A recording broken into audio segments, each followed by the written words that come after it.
Greetings from Highway 14 south of Anamoose, North Dakota. People, I am standing in front of a little forest. Look at the forest behind me. You see these ever so often in North Dakota. But now look, when I pan further, look where this forest is standing. It's in the middle of the fields and prairies of North Dakota. One of the unique things you find in central and into eastern North Dakota is that sometime in the past, people planted these lots of pine trees.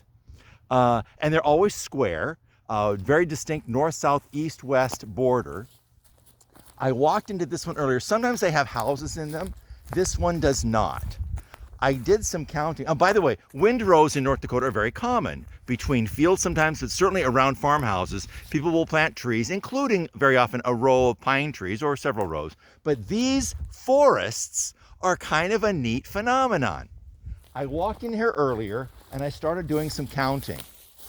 There are 13 rows of trees leading, going as I walk eastward into this lot.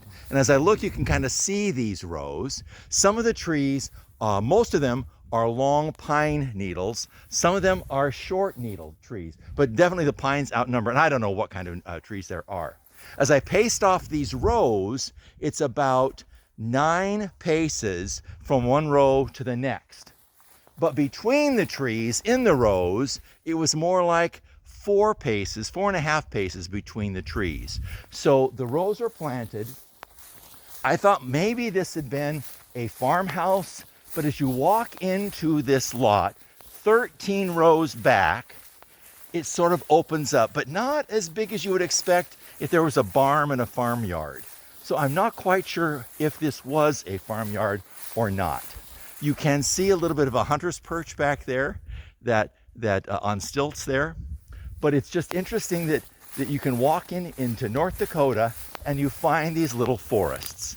Now, again, very often they are, there'll be a house. It is definitely a farmyard. But sometimes you find these forests. I said there was 13 rows going in. It sort of opens up back there. And then there's several more rows of trees beyond that. And then you're back to fields and prairies again. I think it's a very interesting phenomenon that here in North Dakota, we have these mini forests. A square parcel of land that's planted with pine trees in rows, but forests in the middle of the fields of North Dakota. That's the news from North Dakota. Thank you. Take care. Goodbye and God bless.